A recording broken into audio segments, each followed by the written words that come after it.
Equity, our business partner, is awesome, and we want to make sure that everyone understands our programs and that they have an opportunity to be involved in our programs. I'm thrilled that you've taken the time out of your busy schedule today to attend our event. Be assured we intend to make it worth your while because we have plenty of information to pour out to you today. And I know you will find value in the information. We're going to be talking about our different programs so that you understand it, other opportunities. It could lead to other discussions. We have a fantastic panel here today for you to engage them to understand what's going on at WMATA. As a member of the business community and resident of the Washington region, you understand the importance of Metro and that we are a resilient organization and we keep moving forward. With our 91 rail stations across Maryland, Virginia, and DC, we have more than 1,500 buses operating in the region. We have 325 routes. That kind of impact on the region is difficult for us to sustain. So that's why we're reaching out to our business community to help us with what has to happen in our region. We knit the region together to enable employment, housing, shopping, and entertainment. But again, this doesn't happen without your commitment, the business community helping us to sustain our organization. We want to talk a little bit about what's going on. That's what this whole event is about. We want to let you know that because of the dedicated funding that we got a few years back, we have a very lucrative capital program and that there's many opportunities to invest in our system and to invest in the community. We need you to be registered and ready to go to take advantage of these opportunities. So today, in these educational workshops that we're going to be talking about, we wanted you to take time to talk about your business, ask questions, make sure you market your business to us so that we understand who you are and what role you might play in the work that is to be done. We want to make sure that you know you have to be registered in our vendor portal and that you need to keep that information updated. That's how we communicate with you. That's how you get invited to events like this. But make no mistake, being certified with WMATA is the key. It's the key to all of our opportunities. I'll take this moment to give a shout out to our small business program team and my procurement team and WMATA at large because we've achieved our 25% DBE goal for FY21, and we're so excited about that. So these are the commitments that we're making to WMATA, we're making them to our contracting community, and we're making them to FTA. So we want to keep moving forward with that type of commitment to our small and minority business community. I want to take the opportunity again to thank my Small Business Program Office for putting together this wonderful program, and you keep taking it higher with each and every event. I'm always impressed with the outcome of these type of outreach events. That office is led by Director Michelle Howard, and she's put together a panel of wonderful presenters that I also want to thank today, Ms. Fifi Magosi, Corey Cuff, and Nia Rubin. I would like to express my sincere thank you for you guys also, because we're all super busy, but you understand the importance of our program, and I thank you for being here and sharing your knowledge. So to the contracting community, remember, certification is the key to your participation. We look forward to your certification applications being submitted. We tend to handle them as efficiently as possible and get you registered to do business with Metro. Again, thanks again for joining us and taking time out of your busy schedule. And with that, I'd like to turn it over to Michelle Howard. Have a great day. Thank you so much, Suzette. We really appreciate that. Again, I want to welcome and thank you for participating today in Metro's Small Business Opportunities Outreach, Making Equity a Business Partnership. We have 2 contracting opportunity presentations for you and welcome your participation on these types of projects. I encourage all certified and those certified small businesses to get certified with WMATA. We have 5 business programs for small businesses to get contracting opportunities. So please visit our supplier portal to get started. You will find the link in the chat. Metro is definitely open for business, and we want you to be a part of our contracting opportunities. So again, remember to fill out and return your surveys that will be sent to you after the outreach. This helps us to plan topics that you want to hear and that you want to learn about from Metro. Please put all your questions in the chat. Again, put all your questions in the chat, and they will be read at the end of the presentations. I want to thank you for that. To start us off this morning in our education corner, we have Mr. Philip Magosi, our small business purchases program manager, procurement manager, who we fondly call Fifi. Fifi is a procurement manager for WMATA's inventory team with over 15 years of experience in both private and public sector. She joined WMATA's procurement team in 2011, and she left at some point to work on the program side, supporting our bus maintenance team, where she managed all of their contracts. In 2017, she came back to the procurement team and has been the only procurement inventory manager who has maintained WMATA's lowest stockout rate. Fifi's team has also been instrumental in ensuring that WMATA was fully equipped with COVID-19 PPE during the pandemic. Congratulations to Fifi and team. We are so glad you're a part of the team. Take it away, Fifi. Thank you very much, Michelle. Thank you for that lovely introduction. Good morning, everybody, and welcome to this low workshop that we have today. And thank you so much for attending. We're looking forward to talking about what we do. We're looking forward to answering any questions that you have. So I have a presentation that I wanted to talk about today in terms of how we match material that comes into our shop and how we make sure that vendors are paid on time. So Anthony, can you start my presentation so I can start with that? Thank you. Okay, next page, please. Okay, so the purpose of this presentation is actually to discuss the importance of matching the purchase orders, packaging slips, invoices, so that we ensure that everything that we procure is fully received for in the system, and that to make sure that our vendors are paid as and when we procure this material. One of the big things that we do also is to make sure we eliminate some fraud. So next page, Anthony. The reason why we, the one before that, okay, yeah, that's the right one. Thank you, sorry. Okay, next slide. Yeah, that one, thank you. The reason why we want to talk about this and ensure that everybody is aware of what we do in the back end is that one of the big things that have been happening over time is invoice fraud. I don't know if everybody here knows about, at some point between 2013 and 2015, there was a man who actually orchestrated a phishing scheme where he had targeted Google and Facebook. So over that 2-year period, he actually managed to steal $123 million. So this guy actually made it seem like he was an employee of a manufacturer that was supplying some services to Google and Facebook, and kept emailing false invoices, which in turn Google and Facebook paid for.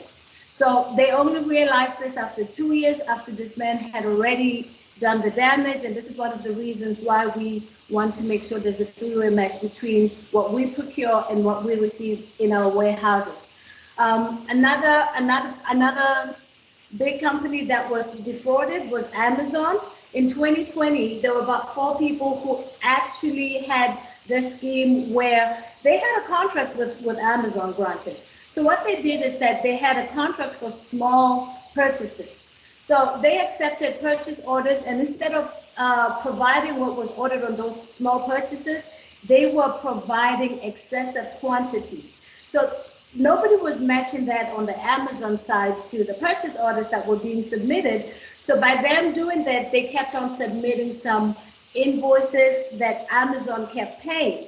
So when they realized they were $19 million short. So that's one of the things that's one of the big reasons why we want to make sure that we match all our invoices. So next slide. So in essence, a three-way match is the process of matching a purchase order, a packaging slip, and the supplier's invoice to eliminate fraud, and also to ensure that on our side, we get the right material and services. This also helps us save money, and then it also makes sure we have adequate records that show what we bought and what we paid for. When we get audited, we have all our information in one place. So three-way match is usually done before issuing payment to the supplier post-delivery. Next slide. So, as I've mentioned, we're looking at the purchase order, we're looking at the packaging slip or order receipt, and then we look at the invoices. So it's very, very important that the purchase order actually has the quantity that we procure. So remember what I just said about those 4 cases. One of the reasons why it was so easy for them to defraud these big organizations was that nobody was checking the quantity that was on the purchase order to match what was being received. So the purchase order should have the quantity of what we're buying. It should have the value, which is the pricing of what we're buying, and then that should match with the order receipt or the packaging slip that we received.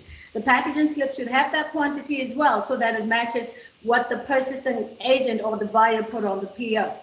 The amount should match as well, which in turn will also match with what's on the invoice. When the vendor submits this invoice, we would be looking at these 2 other documents to make sure that everything matches. And that's why we call it a three-way match. Next slide. So the three-way match, like I said from the previous slide, it focuses more on verifying what's on invoices. This is for us to actually show that these are the goods that we procure. The invoice is sort of a confirmation to say, oh, WMATA requested for these items, and we are invoicing what you asked for on the PO and what you received. That's where the packaging slip comes in. So in our world, on the inventory side, we go back and forth with our vendors because we try to educate them on a day-to-day basis about how important it is for them to have that information on there. Sometimes we will get packaging slips come in from a vendor with the whole with whatever they have on the truck, right? When we look at the packaging slip, if it does not have a purchase order number, we actually send it back. We say to them, we're not going to receive for your material because there's no PO number. What are we receiving it against?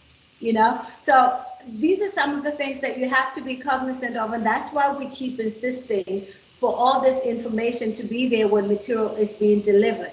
So by verifying whether a business requested and received the goods and services, an invoice claims payment for it, and it can easily be determined whether an invoice is legitimate or fraudulent. And that's why we need everything to match. Next slide, please. So the essential components of a three-way match is we need to have the description of the product or service. When it gets to our dock, we need to be able to look at that packaging slip and know what's inside the package. So that's why we request that should be on the packaging slip.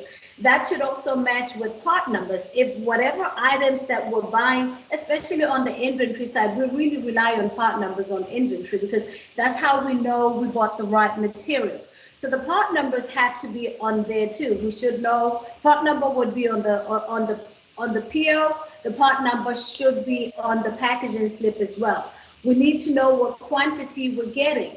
How many items do we have in the box? That should match what WMATA ordered. We do have certain situations where maybe we ordered material and it's sold in multiples of 4s. So we ordered 20 and then we get,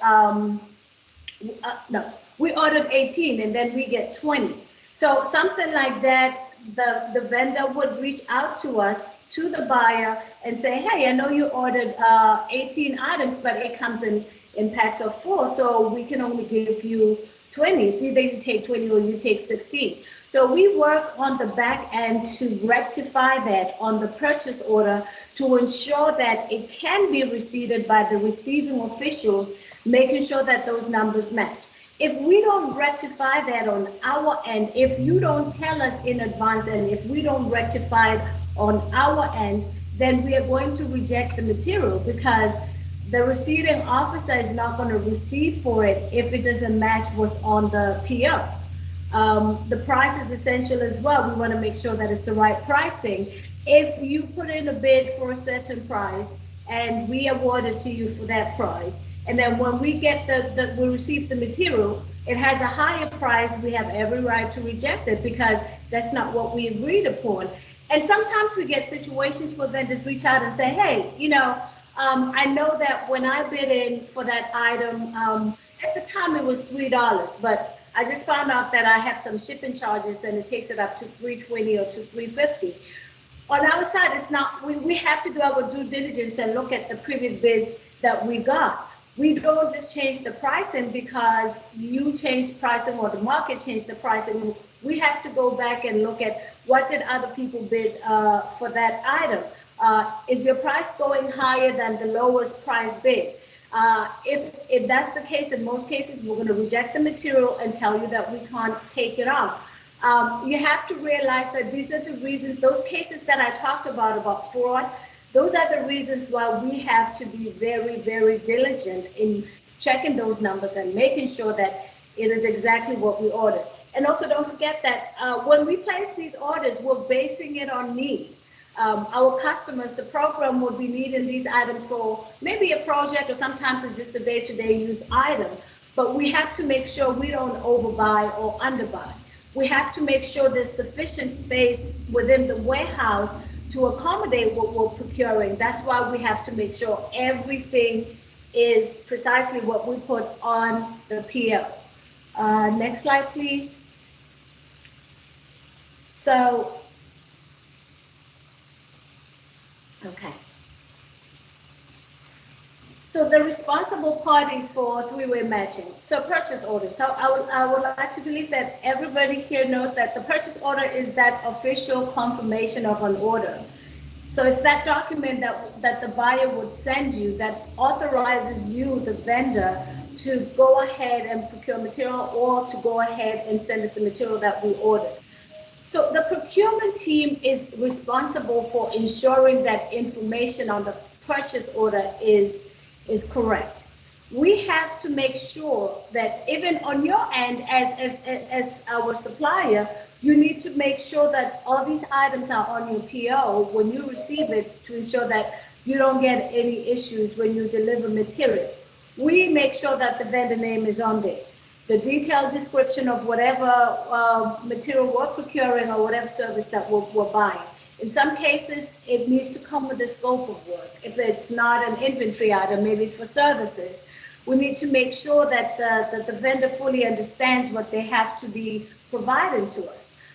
We need to make sure the manufacturer or the vendor part number is there.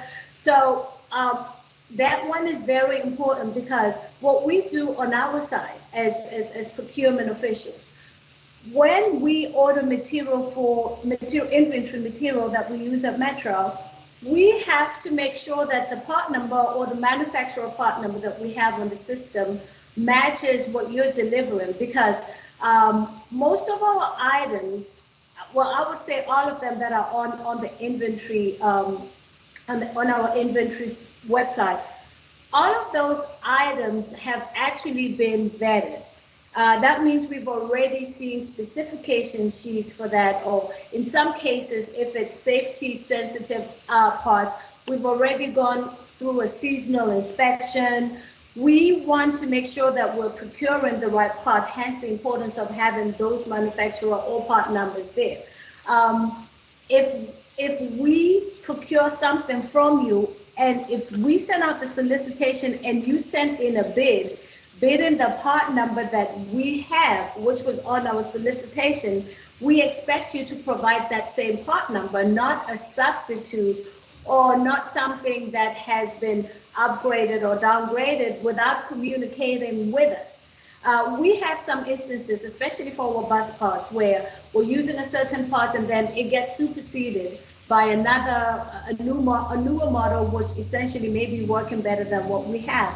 We do not have a problem with that, but what you have to do is you have to reach out and tell us in advance before material is delivered. That way we can request for your specification sheets, we can send them over to our engineering team, and we can make sure that that part is actually approved and put on the system before your material arrives. Some vendors have it a little bit, they would put in a bid with the part number on the solicitation that we have, and then submit material or deliver material with a different part number, and then insist on explaining to us verbally that, no, I guarantee you that's the right part. I guarantee you that doesn't work at all. We're still going to send it back. So we want to save you time and save us time. We just have to get the exact part number that you bid for, which is what we asked for. And if you want it to be something that you want to sell to us that you think would be a better part, we then request for you to send us specifications that we will send over to engineering and qualify your part and put it in the system. We always welcome more competition. So if you do something like that, we're happy. We just want you to let us know in advance. We also need to have the quantity. The quantity has to be exactly what we requested for. Remember, the storerooms, the warehouses also get filled up. We cannot afford to give them more than what they need, because, and everybody knows warehouse space is like real estate space. So it becomes very, very expensive for us to keep material that we're not using at the time. That's why we order certain quantities. And if you want to give us more, we are going to reject it if we don't need it. So be very cognizant of that. The unit price has to match what you ordered, what we ordered, what we agreed on. I think I talked about that on the last slide. And one of the things that I don't have there is the mailing address. The purchase order will have the mailing address of where you're sending this material to. We have various storerooms around the DMV, so it will be very specific about where that material is going. If you're familiar with one building and you think, oh yeah, I do know that they have a building in Pansy Drive, maybe I can deliver it there. Or maybe your driver is in that direction and you're like, oh, because we were in this neighborhood, maybe we could just deliver it here.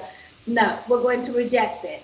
You have to deliver at the exact address that is on the PO. And the last thing too that I forgot to put there was the purchase order number.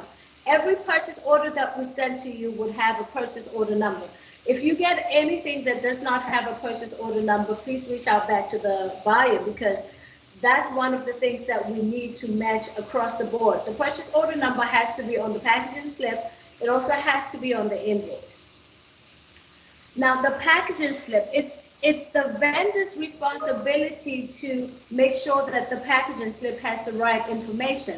So as we all know, the packaging slip works as a proof of delivery for us. So it should have the vendor name that matches what's on the PO, the detailed description of what's in the shipment, the manufacturer's part numbers, the quantity, unit price, the purchase order number. So the receiving inspector would have to verify and receipt for the goods on our PeopleSoft system, okay? So this would be a confirmation that they accepted the goods delivered by the supplier at the recorded quantity in acceptable condition. And now the last one would be the invoice.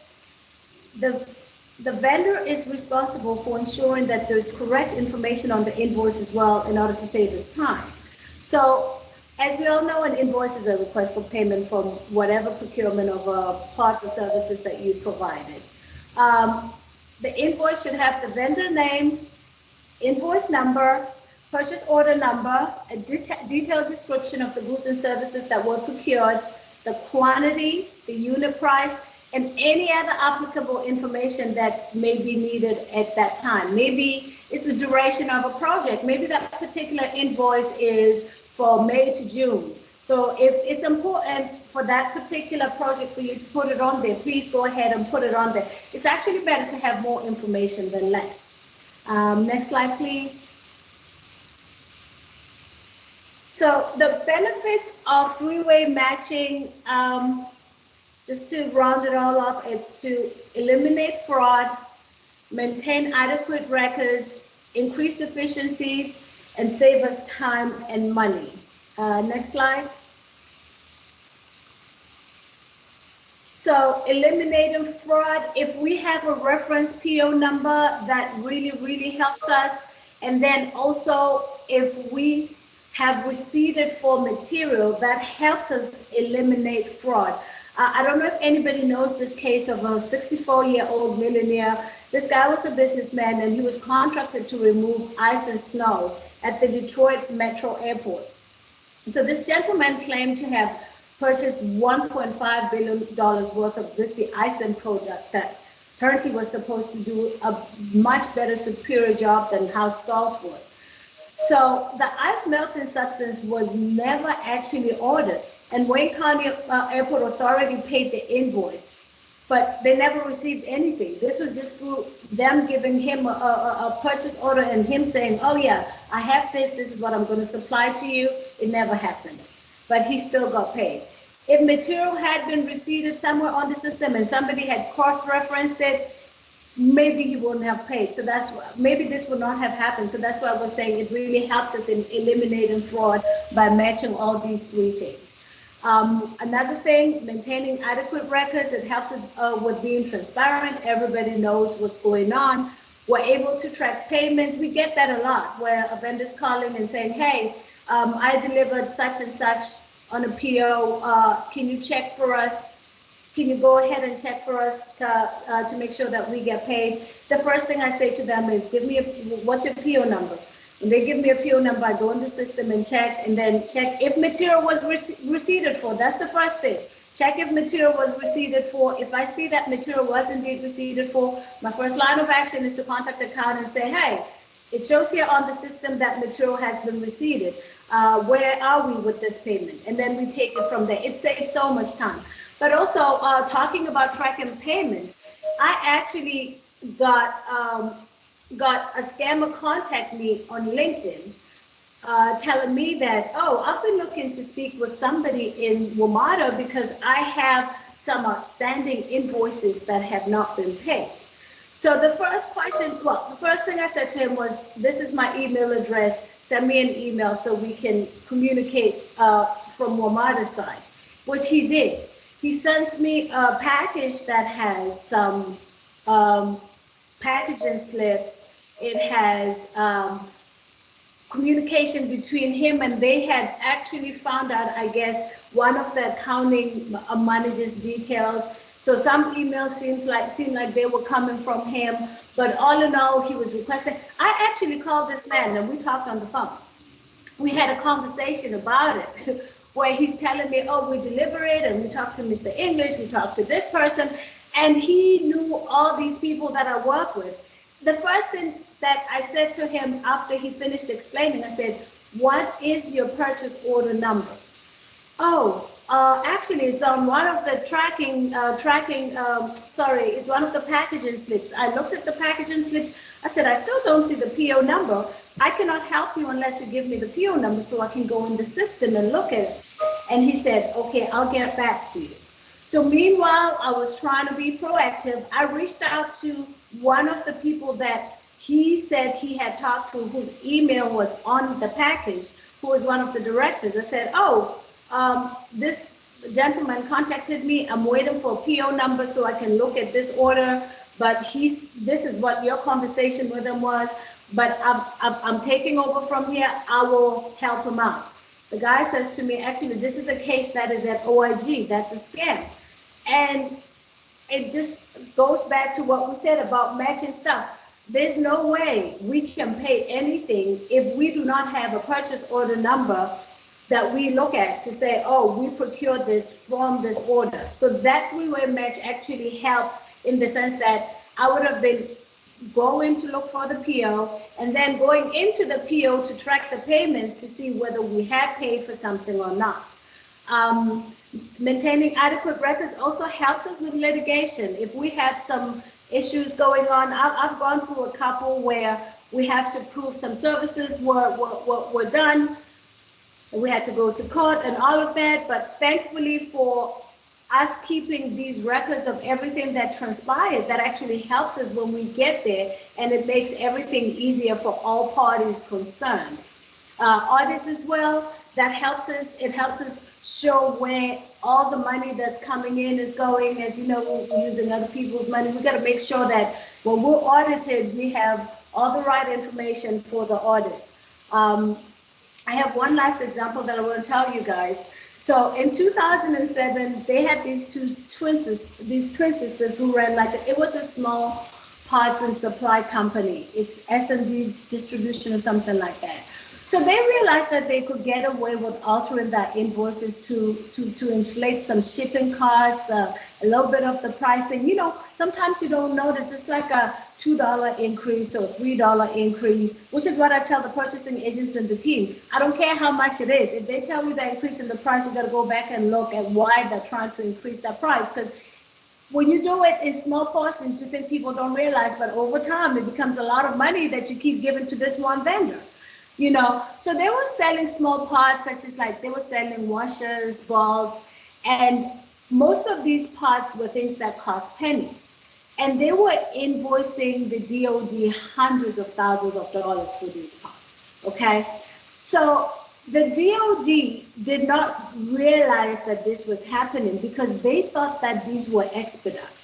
So they were going ahead and paying. At the time, that's when they had the troops in Afghanistan. They're thinking, oh, we don't want to delay this. Let's go ahead and pay the invoice. Nobody was cross-referencing. And you would think that people would not be trying to defraud the DOD. But when they realized what was happening, because it started in 2007, these twins had actually defrauded the DOD of $20.5 million just from those small little changes. Adding $1 here, taking out, putting 50 cents here, but because of the volume, it was easy to do that, and that's why it's so important. And some vendors will even come to me when I'm complaining about price. Oh, it's only $1. No, that's not the price that you bid. So we want to make sure that we're good patrons of the money that we're responsible for. Another thing, another benefit of three-way matching, increased efficiencies. Like I was saying, researching issues. As the person who's asked questions about a certain payment or certain material not being delivered, I'm able to go into our system immediately. If a vendor calls me saying, oh, I haven't been paid, immediately, I don't have to call anybody. I go into our PeopleSoft system, I ask for the PO number, I'm able to look at the PO number, I'm able to see at a certain section, what's this material received? If it was received, I don't even need to go back to the storeroom to ask anything. I go into another section where it shows me whether it was paid or not. If it was paid, it's going to have the voucher numbers on there. And I'm able to answer that question right away to say, hey, Mr. Johnson, we did pay for it. It was on this voucher number and we paid for it on such and such a day. So you see how it was the receipt, the PO number, and the accounting invoice that was able to help me resolve one thing in a few minutes without going to other people.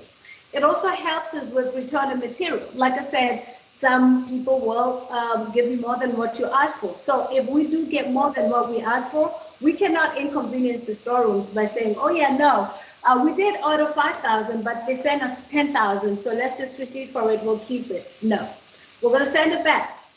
Delayed projects, we're all able to follow up and find out what's going on. And then also we're able to identify incorrect material as and when it comes in the dock. If you don't have the part number listed, we're gonna send it right back. We're not gonna receipt for it and then contacting you later. No, we reject it at the dock.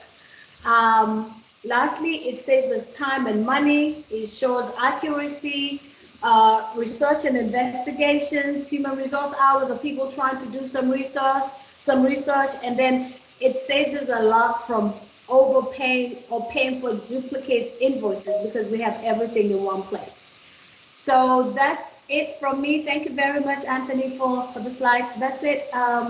If we have any questions, I don't know if we were getting questions in the chat.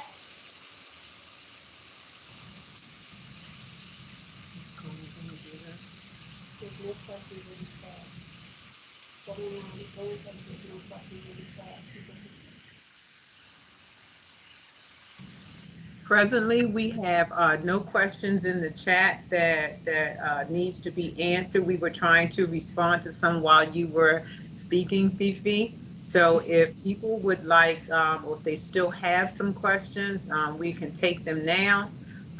You know, if they want to ask you anything that deals with that excellent three-way match. I mean, I got educated myself on that one. Thank you.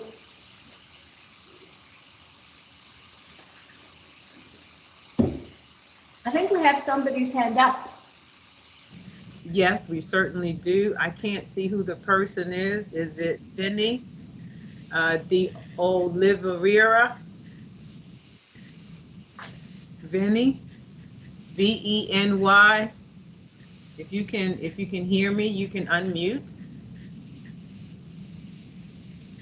Hi. We have the participants who are muted attendees, so we're directing all questions to the chat. We'd have to go through list by list and each individual and unmute. Okay, so I do see some coming in the chat right now.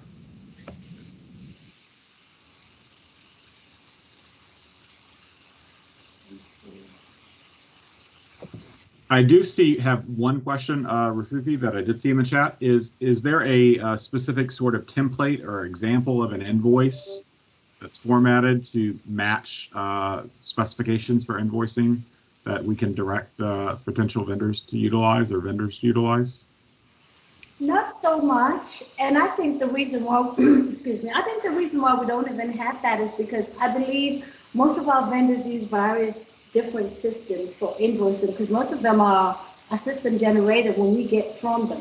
Because I know sometimes when I reach out and we're trying to change something, they'll be like, oh, it was generated by the system, it's going to be a little bit hard for us to change it. So we don't really have a format. We just want you to have whatever way you do it in your organization, we're happy to receive it. But as long as it has all those things that I outlined, that's what's important. That's it.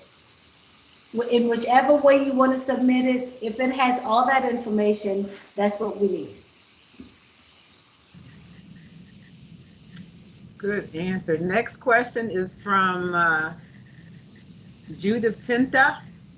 Are all invoices still to be uploaded via Procore? So that's different. We have invoices that are, Procore is for a different group. I think that's for construction. That's not, when we submit all our invoices on our side, we submit them to our accounting department through, Mr. Carl, what's that system we use? I know we submitted to our accounting, but Procore is for construction. It's not the one that we use for all the other stuff. That's different. Yeah, our invoices, the invoices are sent to an AP PO box office, and all of that is done through PeopleSoft. However, why don't I give my email address in the event that some further questions are required or needed to be answered, and that way I can receive and respond to you. So here's my email address. It's C as in Charlie, Lance, L as in Larry, Apple. I'll put it on the chat. Yeah. And put my the 202-962-2240 number on there as well. That way, if there are any additional questions, I can respond to each and every one of you. Appreciate it. 2240. Mr. Lansdowne is our supervisor extraordinaire with the inventory team, so that's why he's here to answer some of the questions that he may have. And I just saw somebody saying they needed my contact details as well. I'm going to put them on the chat. I do want to just add one thing that Ms. Magosi added, and I wanted to share with you. One of the biggest problems that we have faced is suppliers making a delivery and leaving a package on the outside of our storeroom locations. Whatever you do, don't ever leave a package on the outside of WMATA docks. There's no verification that you delivered it. If it gets lost, if it gets stolen, you will be responsible and not WMATA. So again, whatever you do, don't ever leave a package on the outside of the WMATA docks. Appreciate it. Thank you.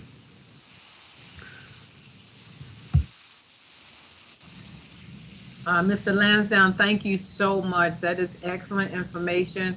We always want to make it easier for small businesses to do business with WMATA. So I really appreciate that. Thank you. So there's another question. Will we be notified if the format for the invoice is changed or updated? Yeah, the format, so I think I said that we don't really have a format. We just need just those things listed, the vendor name, the products, the material that we're procuring, the quantity, the price, the PO number. So as long as you have all those things that we listed, you don't require it to come in a different format or any way.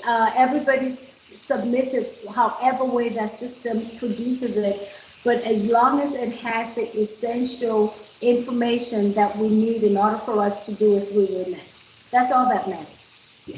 Yeah, that is correct. As long as, right, as long as your invoice is what you designed within your own office or your own agency, as long as it matches what Ms. Magosi just said, in the material quantity, the PO number, the remit to address, as long as it matches everything that the purchase order has sent out, your invoice will be accepted and it will be paid, unless it has some discrepancies. Any discrepancies, of course, will affect your payment, and you will not get paid until those discrepancies have been resolved.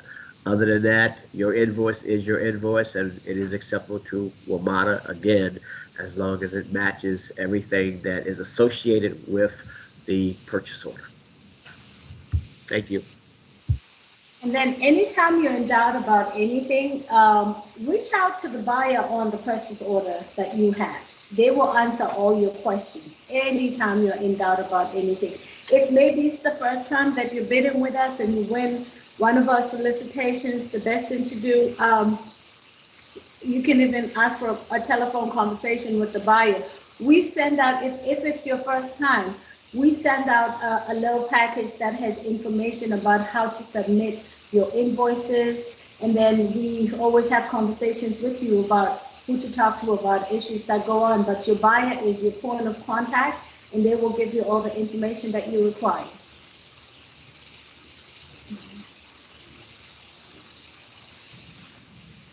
I don't see any more questions in the chat. Just please remember, everybody, if you do have questions, put them in the chat, and we will definitely try to send the responses to questions out to you if we don't get to them this morning. Fifi, I want to thank you and Carl. Thank you so much for your participation and always supporting small business programs and the whole procurement process at WMATA. You are such a value to the team. Thank you. Thank you. All righty. So next up, we have our first project presentation, which is on facilities management opportunities. And this will be utilizing our new Minority Business Enterprise Program. So please make sure you visit Metro Supplier Portal to get certified. For this presentation, I want to introduce to you Nia Rubin, the Director of Real Estate in the Office of Real Estate and Parking. Nia has over 20 years of experience in real estate involving large-scale, complex real estate transactions, including dispositions, public-private development, land use and transportation planning, and construction management. Her experience includes the development of the Department of Homeland Security campus at St. Elizabeth's and negotiated development agreements for redevelopment around the Nationals ballpark. Nia joined Metro a little over 2 years ago to lead its office consolidation and holds a master's in real estate development and investment from New York University. Welcome, Nia, and thank you so much for being a part of the outreach today. I'm excited about having you here, and we can't wait to hear what you got going on. Take it away.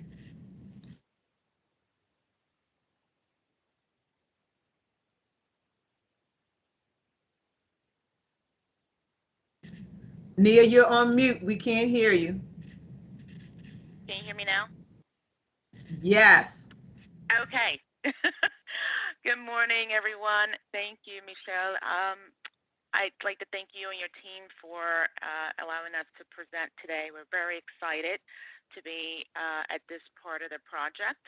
We are embarking on the next phase of our office consolidation project, and so we'll be presenting on the opportunities in facilities management.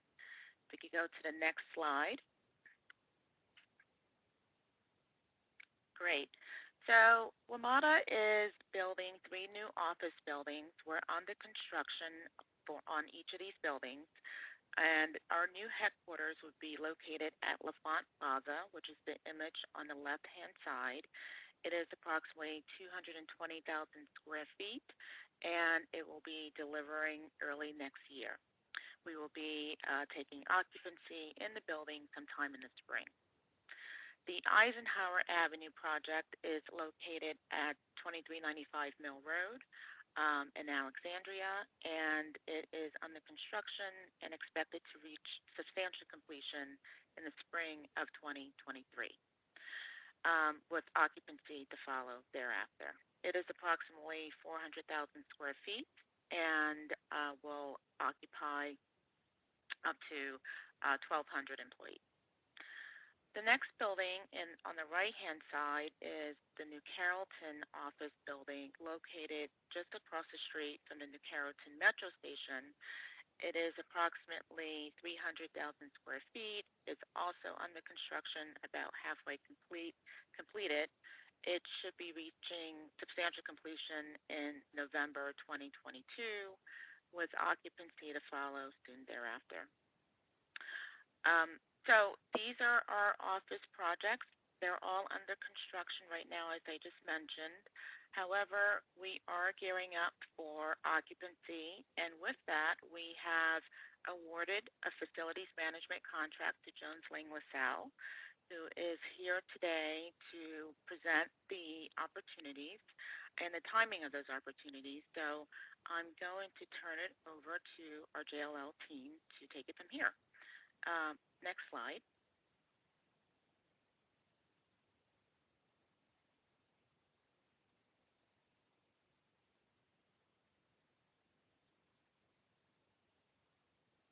Did we lose our presentation?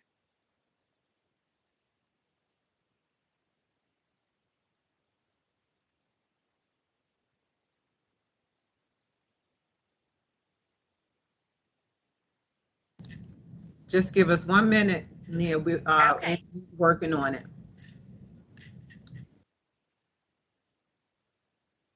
Okay, no problem. Okay, we're back.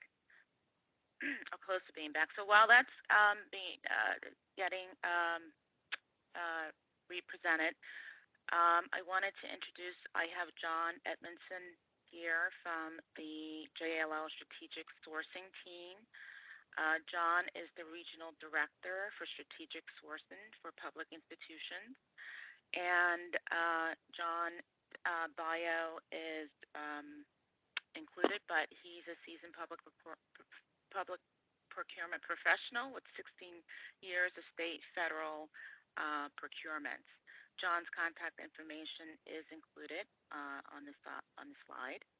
And then we also have in the sourcing team, if we go to the next slide, Marissa Trower, who is a partner with John on the strategic procurement part of the project. John will be presenting the upcoming contracting opportunities, which is identified on slide 3. So we could go to that slide, and I will turn it over to John. Thank you, Nia. I appreciate the introduction. Also on the call for attending from Jones Lang LaSalle is Catherine Lopez. Catherine is the primary point of contact between WMATA and Jones Lang LaSalle. She's our account director for this particular account. Her information, I believe, is included in the distribution somewhere. So if we need to get a hold of, if anybody needs to get a hold of Catherine, they can. That said, I want to take a quick opportunity. If you could go on to the next slide for me, please, or over to the slide that has the sourcing categories listed on it. I believe it's this area. There we go. I want to take an opportunity first and foremost to thank WMATA for the tremendous opportunity to provide facility management services for these locations. It's incredibly exciting for us to work with our public institution partners to provide world-class facilities management service. I, being a former public transit guy, am particularly excited to work with an agency that has the reputation that WMATA has in the public transit space. And I am particularly excited to be able to do sourcing opportunities and find high quality vendors to provide services in these brand new, beautiful buildings that WMATA is building at these different locations. It's always exciting to be a partner with a public institution, but for us in particular, we really enjoy bringing brand new facilities online and being able to watch the evolution of those facilities. So we're very excited to be partnered with WMATA. I want to take a couple minutes also to just kind of talk about, I very much appreciate WMATA taking the approach that they're taking today to introduce small businesses to their agency and how they do business, as well as our agency and how we do business, and how we are going to be sourcing and conducting procurement activity to find qualified vendors to come in and provide our services. And we do want to focus on small businesses, and we do want to focus on diverse businesses to partner with, so that we can help those businesses grow into whatever their full potential happens to be. To that end, I want to take the opportunity to really explain how JLL goes through a sourcing process. Our procurement process is not that different from the procurement processes at WMATA. We still will do a free and fair and open competition. We will still provide vendors with an opportunity to look at the facilities and understand the level of effort needed to provide whatever services are being requested. We will also give the vendors an opportunity to ask as many questions as they can think of to ask. We will keep those solicitations open for as long as we possibly can to make sure that we answer as many questions as possible and give vendors adequate opportunity to respond. And we will evaluate the proposals that come in response to those solicitations in a free and open fashion, the same way that WMATA would. We try to be just as transparent in our sourcing processes as our public institution partners. And our invoicing standards, like WMATA has already covered, are no different. We have the same standards for a 3-check system as WMATA does. The invoice needs to match with the items that were ordered or the services that were to be delivered. And those actual services delivered or goods delivered need to match what's included on the invoice. So that procurement lifecycle and invoicing lifecycle is no different for JLL than it is for WMATA. So in that sense, we very much stand in the shoes of WMATA when we are conducting our procurement activity and our vendor relationship building processes. So that's a good thing to keep in mind. Before we even get to that point, however, is really where I want to focus the bulk of my part, and then I'm going to turn it over to Marissa. What we look for in vendor partners is the same thing that WMATA looks for. Absolutely. We want professional responses to our solicitation materials. We want you to tell us the story of how you are the best suited partner for JLL to provide the world-class service that WMATA expects JLL to provide. Because just as we stand in the shoes of WMATA when it comes to our purchasing and the services that we deliver, you represent Jones Lang LaSalle when you show up on site to WMATA. And so we expect to see those professional responses. We expect to see a good attention to detail, a high quality product that's being presented to us that sells your company as the best company to provide that service. That's our very first impression of you. We may never have heard of you before, may never have met you before. So that is very much the very first impression that we're going to get. And it's a very important first impression for you to make. So I want to keep that in mind. I also want to be very, very clear and articulate this. It is extremely important when responding to solicitations that you address the requirements of the solicitation in your proposal back to us, because that's exactly how your contract is going to be set up. If we ask you to provide a service X number of days per week for X number of weeks per year, and we ask that you do so with X number of employees, we expect you to address those specifics in your response to show us exactly how you're going to be handling the services that we're soliciting for. We also don't want to have to guess, and we don't want to have to go back and ask questions. We move with a very, very quick pace here at Jones Lang LaSalle, and we don't like to have to go back to vendors and ask clarifying questions. So that proposal that you submit to us in response to a solicitation is your opportunity to really address all of our needs, answer all the questions that we ask in that solicitation, and sell yourself on the idea of being a Jones Lang LaSalle partner. A little bit of information about Jones Lang LaSalle. We are an international organization. We provide integrated facilities management services across this country and across the world. We are a multi-billion-dollar organization in that respect. We have clients that range from small city governments all the way up to federal agencies. So we are very well versed in subcontracting opportunities. We are very well versed in how prime contract and subcontract relationships need to go and need to be effective and all of that with respect to WMATA as a public partner. So there, I say that to highlight that, and that just as an FYI, that government side of Jones Lang LaSalle is not the only thing we do. We also do corporate clients. So it's not all public institutions. It's not all government agencies. We have just as many very big name corporate clients, easy to recognize Fortune 100, Fortune 500 companies that we provide integrated facilities management to.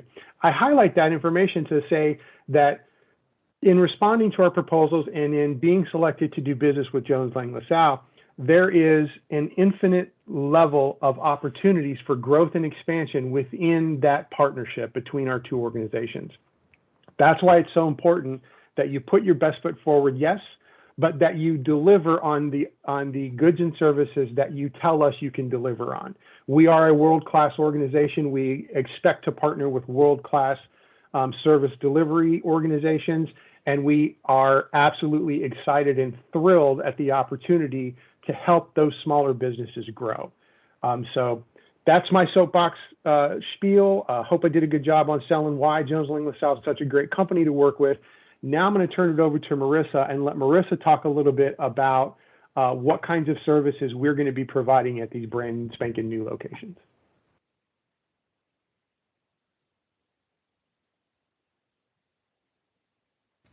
Sorry, Marissa, I was muted.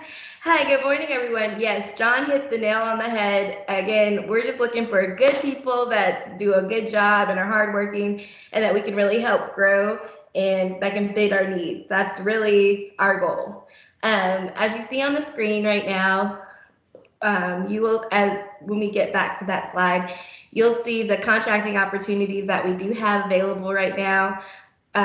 So we have our boiler maintenance, and you see the scope that is associated on the side to that. But we have our building automation, the chiller maintenance, the electrical maintenance, the elevator maintenance and inspections, fire alarm, pump and sprinkler testing and inspections, fountain maintenance, generator services, ground maintenance, HVAC, the filter replacement, janitorial, parking management, pest control, security systems, water treatment, and window washing. So these are currently things that we're looking to fulfill. We will be at the DC and the Virginia buildings. We'll be looking to do that around the late November, early December timeframe. And in Maryland, we'll be looking to do it around the December-January timeframe. So with that being said, if you're able to fit any of these needs, please go ahead and get us a clear and concise proposal that lets us know exactly what you're able to fulfill. And we would definitely like the opportunity to, work with you. If you are, like John said, we definitely need people that are on the ball, that are ready to work, get things done, and can fulfill our needs. And there really are infinite business opportunities with JLL.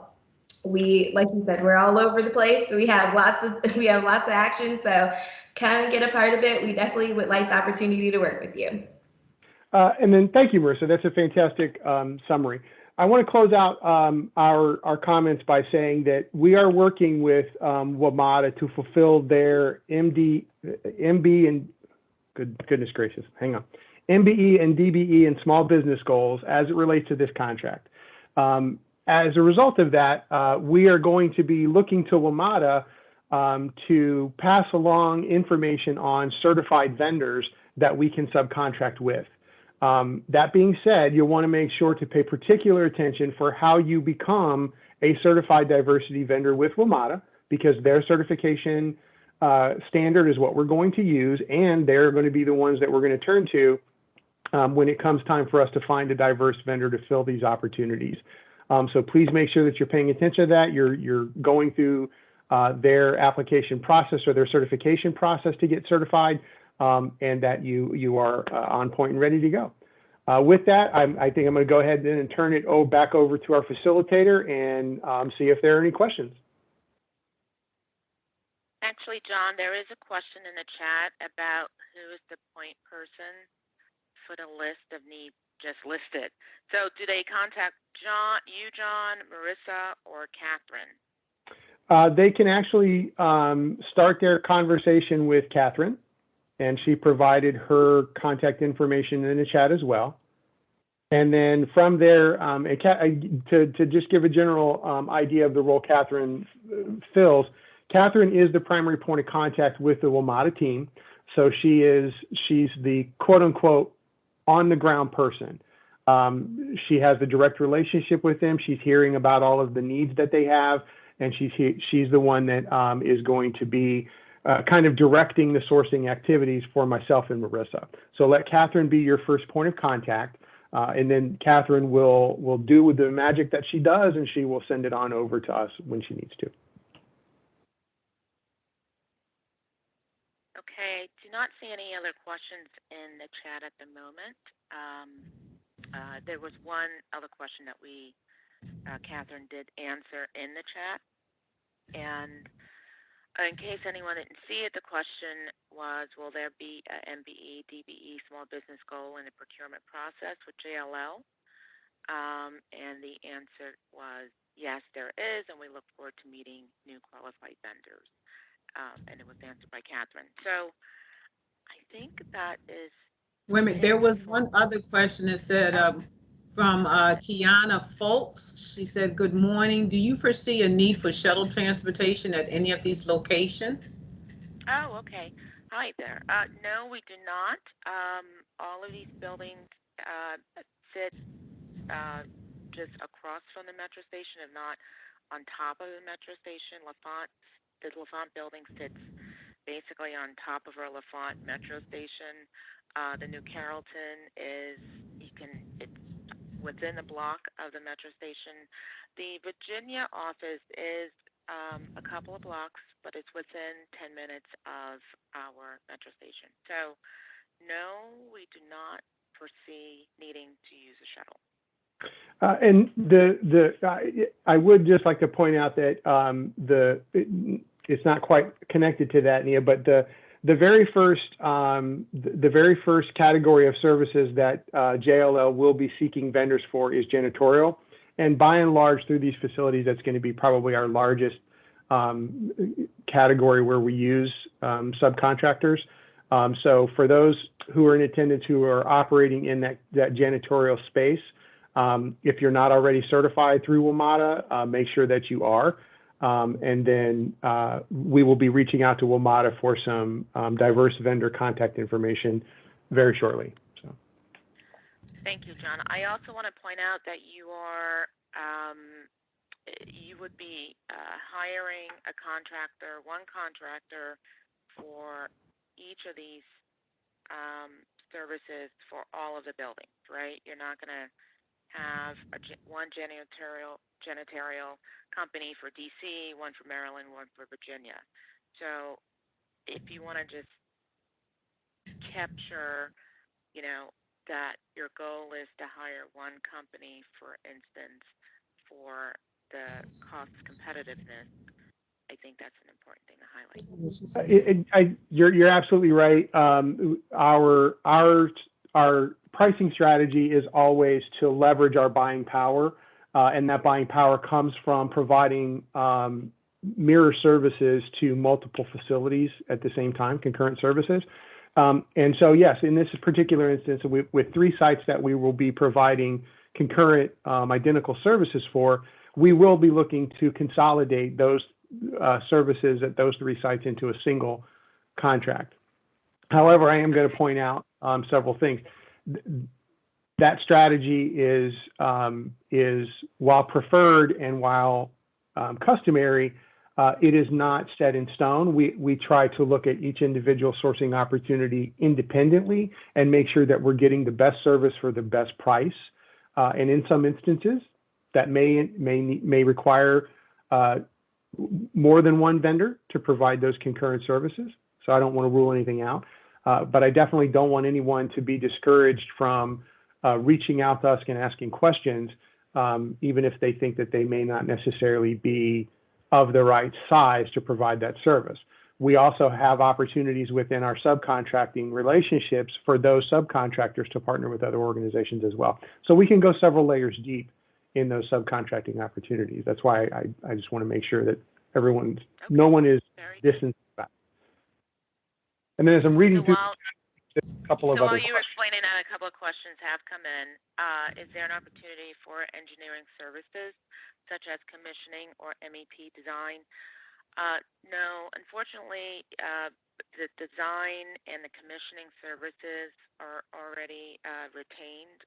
We're in construction and well within 6 months of opening the DC office. So we're in commissioning on DC, and we did use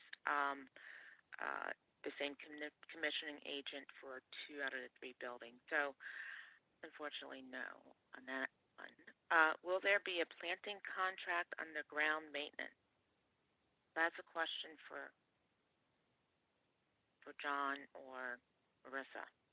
Planting contract on the grounds maintenance. Underground maintenance. We may have to get back to you on that, Nia, with that kind of a specific. I think we need to go back and just review the specific details of the ground services category. Okay, sure. Okay. The next question I see is, has the FF&E requirements for the facilities been decided upon? Yes, they have. The FF&E requirements, purchasing and delivery, a part of the development management team's responsibility. So it's a full turnover contract. The next question is, what about the low voltage services, cabling, voice data, adds, moves, and changes for computer equipment?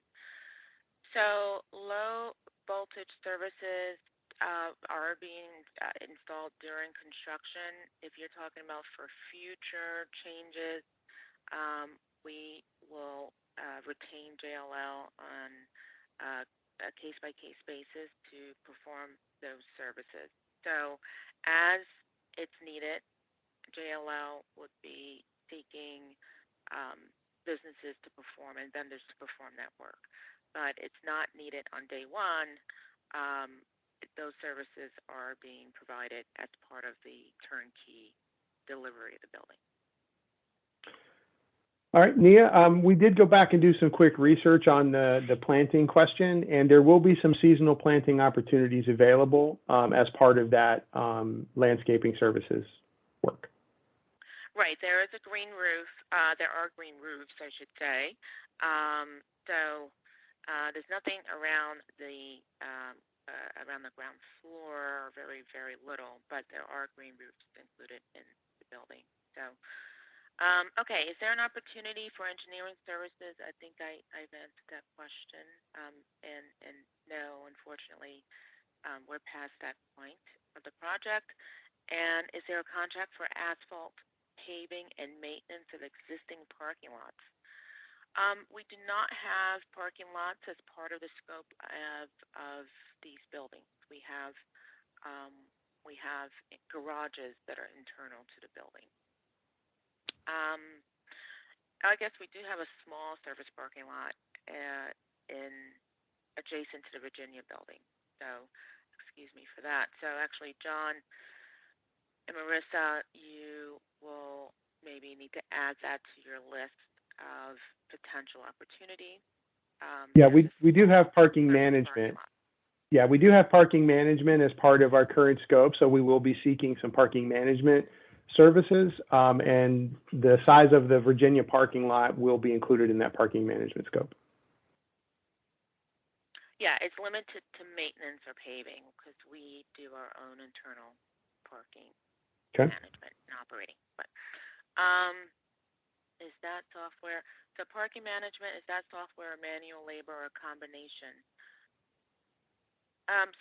So we're Metro is going to be managing its own parking garages with reference to maintenance of a garage or maintenance of the small adjacent parking lot. That is a service that will be procured and performed on the JLL's contract. Any hauling opportunities in Maryland and any structural concrete requirements? Most certainly there are structural concrete requirements. Again, this is under the construction part of the project, which this is not what this presentation or this opportunity is about at this point. Hauling opportunities in Maryland, I will have to turn that over to John and Marissa.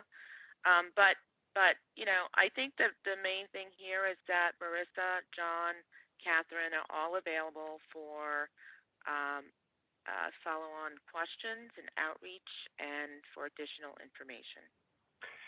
Thanks, Nia.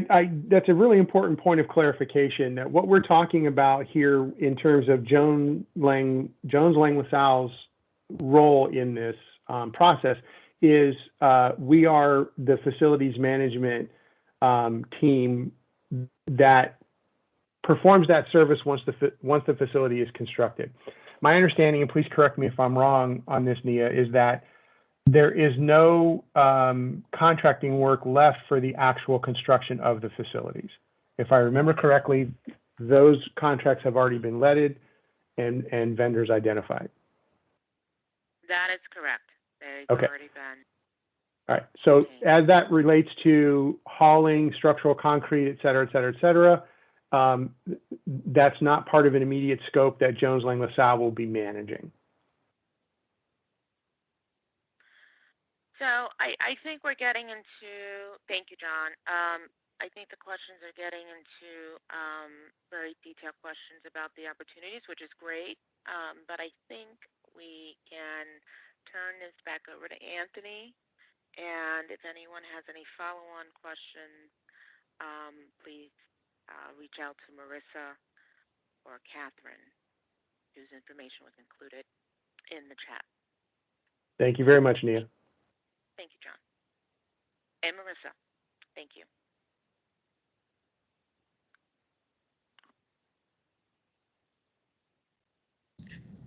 All right. Thank you so much, Nia and JLL. This has been excellent information. I want to make sure that everyone visits the chat and get the link for the portal for certification in the new MBE program for small businesses, which will be utilized for this project. Next up, our second project presentation is on Metro's bus shelters. Our presenter is Corey Cuff, Vice President of Project Development and Implementation Planning. Corey is a seasoned executive with extensive experience in field operations, complex negotiations, and top-line growth strategies, with experience in 4 major industries: transportation, energy, engineering services, and healthcare. Corey has been a trailblazer for change and credited with sustainable bottom-line improvements. As an innovative leader, she has held positions in both the private and public sectors. She has voluntarily served on several nonprofit boards and is an ongoing advocate for education. Corey has worked in 3 Fortune 500 companies: CSX, Exelon Energy, and Fluor Daniel, holding management and executive leadership positions. In addition to these private sector assignments, Corey has worked for the 5th largest public transportation company in the United States, the Southeastern Pennsylvania Transportation Authority, known as SEPTA, in Philadelphia, PA. In her various roles, Corey has led large, multidisciplinary, high-performing teams with over 1,400 employees and has had budget accountabilities for well over $700 million. Corey is currently the Vice President of Project Development and Implementation Planning with Metro, where she is responsible for early works planning for capital projects. Her team determines the scope, schedule, budget, and delivery strategy for many of Metro's high-dollar, high-profile, and safety-critical state of good repair projects. Here, her team is also responsible for the mid-range scheduling and track forecasting needs for these projects. She is also responsible for managing task order contracts for project management and construction management services and general engineering and architectural services valued at about $278 million. Her team is also focused on expanding access to Metro business opportunities to vendors, suppliers, fabricators, engineering service providers, etc., for all forms of business, large, small, and disadvantaged. Without further ado, I want to introduce Ms. Corey Cuff. Take it away, Corey. Well, Michelle, thank you. What an introduction. And good morning, everybody. I'm so excited to be here today and to have an opportunity to speak to you all about WMATA's capital program and, supporting and helping small businesses and disadvantaged businesses in their efforts to grow has been something that's been near and dear to my heart for a very long time. So it is with great pleasure and so much humbleness that I come to you and give you this presentation. So what I'm going to talk about is very quickly the agenda today, just safety contact, capital program overview, some organization updates, project highlights, and prospective procurement opportunities. I know in the previous chat, there was a lot of questions, and hopefully this presentation will help answer some of the questions that came through that would apply more to Metro as a whole versus that one contract. And I'm happy to take some questions and comments at the end of my presentation. May I have the next slide, please? So at Metro, typically we start all of our presentations and meetings off with a safety topic, given the time of year it is and the fact that it's getting darker earlier, and it's certainly time to start paying attention to Halloween with, small children out and about trick-or-treating. And then with the upcoming holiday season where drivers can be distracted, it's always important to be mindful of how we present ourselves, whether we're cycling in the community or walking. A couple things to just keep in mind when you're out there. If you're riding a bike, make sure you're wearing reflective clothing. Always wear your personal protective equipment, so put those helmets on and use the appropriate hand signals so that the drivers know that you're going to make a left turn, you're going to stop, you're going to make a right turn. And as pedestrians, we always need to be mindful that sometimes drivers don't see us. Unfortunately, there have been incidents where there have been contacts between Metro buses and pedestrians. And when you walk back, what typically happens, it was because the pedestrian kind of assumed that the bus driver was looking at them and saw them before they stepped out into the street. So just a couple things to keep in mind as we move into this fall and winter season. Next slide, please. So next slide also. So just, Metro has a very aggressive capital program, and Suzette mentioned that at the top of her presentation. We are so excited to actually have money, have a plan, and be able to execute on things that we have had to do for years. In 2019, we did a comprehensive overview of our projects and our programs and some of our needs. And I'll get into that in just a second. But basically what we're doing is we're looking at understanding who we are and our responsibilities to the community, and to make sure that we have the infrastructure in a state of good repair to serve our riders and the communities that we serve. So the capital program invested about $1.84 billion in this previous fiscal year. Our fiscal year, just in case you don't know, runs from July 1 to June 30. So we're in FY22 for us. And this year we're expecting to spend about $2 billion in capital investments. Next slide, please. So I was mentioning we do have a capital program with multiple building blocks within it. In 2019, we did a comprehensive assessment of our capital needs and identified about $28 billion worth of potential investments. That's a big number, and sometimes that number makes my head spin. But what's even more fascinating is that as we looked at what we could do and what we could fund in about a $22 billion 10-year capital plan, we identified key investments for safety and reliability projects and initiatives to improve our operating experience and efficiencies. And that translates into a 6-year, $12.3 billion capital improvement program, which includes design and engineering projects before implementation. So, what's exciting about this is that, there's a significant need, and we actually have the resources to address the need. So for small businesses, this is an amazing opportunity for you to be part of working with us. Next slide, please.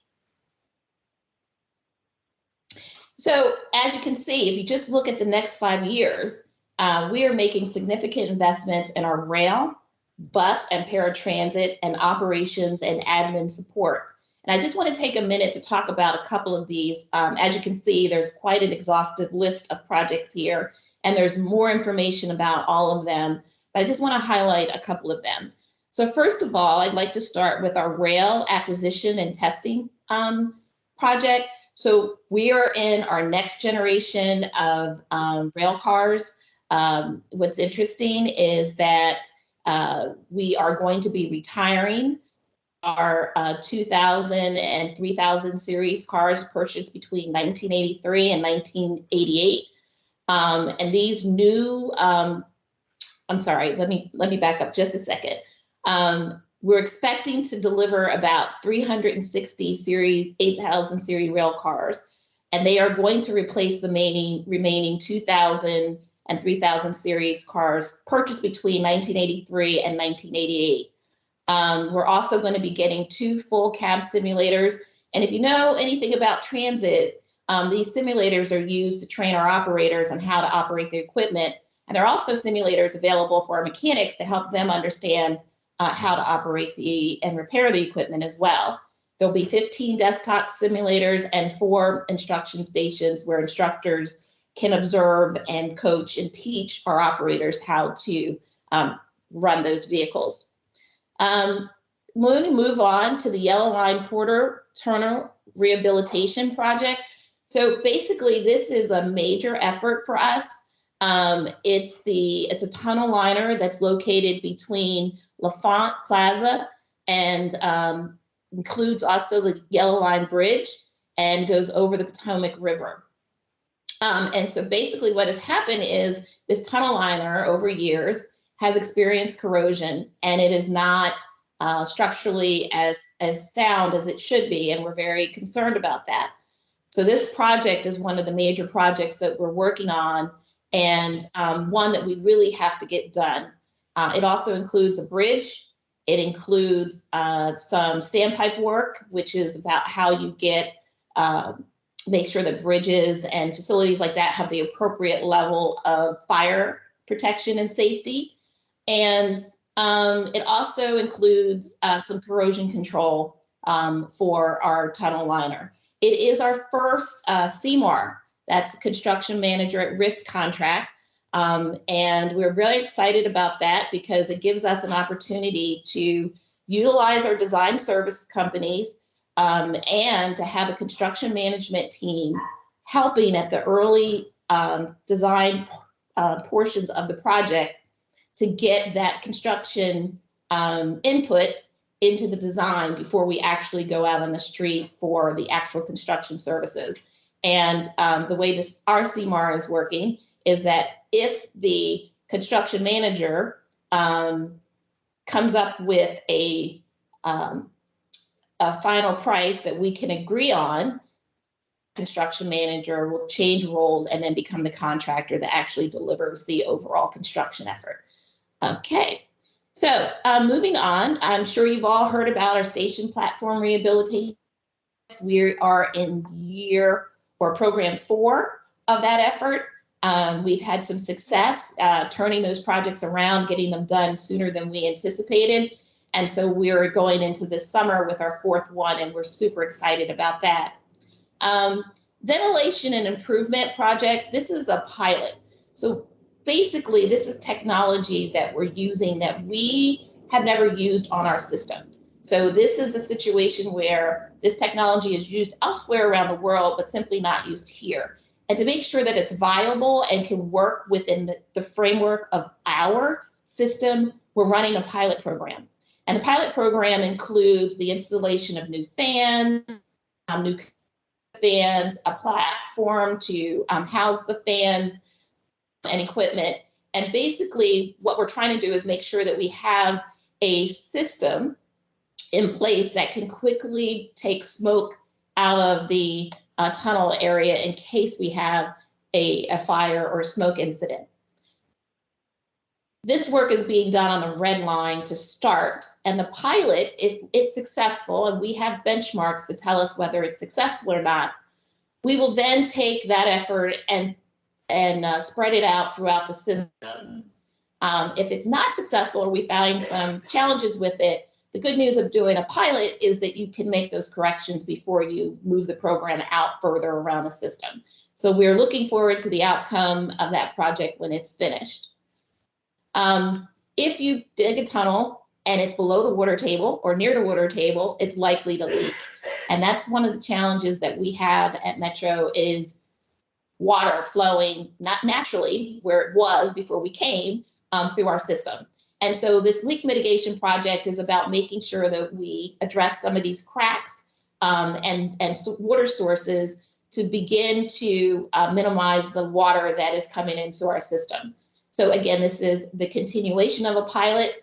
If this is successful, we'll be moving forward with that throughout the system where it's necessary. Moving on to bus and paratransit. So I'm going to talk later on about the bus rehabilitation project for our shelter. So at this point, I'm going to just hold off talking about that. But what I would like to highlight is our bus garage replacements, Northern and Bladesburg divisions. We are super excited to have these projects in the works right now. These facilities have been closed as a result of not being able to be utilized.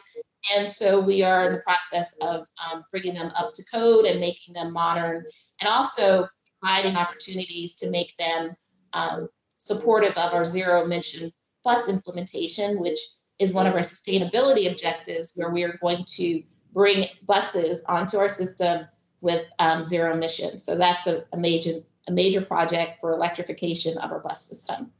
You already heard about our office consolidation and roof replacement. That's simply about all these buildings. You know, some of these buildings were built in the 70s and the 80s, and roofs have not been repaired or maintained. And so we're very aggressively working on a roof replacement project. Next slide, please. So here are some upcoming program milestones to be aware of in terms of how our capital programming process works. The proposed fiscal year 2023 capital budget and the 6-year capital improvement CIP, that's what we call our capital improvement program, so that you know, we like to acronytize everything. So this is one you'll probably hear if you're working with us on capital projects. And our 10-year capital plan are all in the works for a rollout this fall. In the winter, there will be budget work sessions and public hearings to talk about these programs. And then in the spring, the board will either adopt or modify the CIP and capital budget, and that should happen sometime in March. Next slide, please. So capital planning and execution from a Metro perspective lives in 2 places in our organization. I just want to give you a little overview of that before we get into the highlights of the bus shelter replacement program. We have the capital planning and program side of our business, and that's called SPPM. And that team does the capital need identification and verification. So they're going out to the various departments within Metro and asking, what are your needs? What are your forecasts? Where are you having challenges?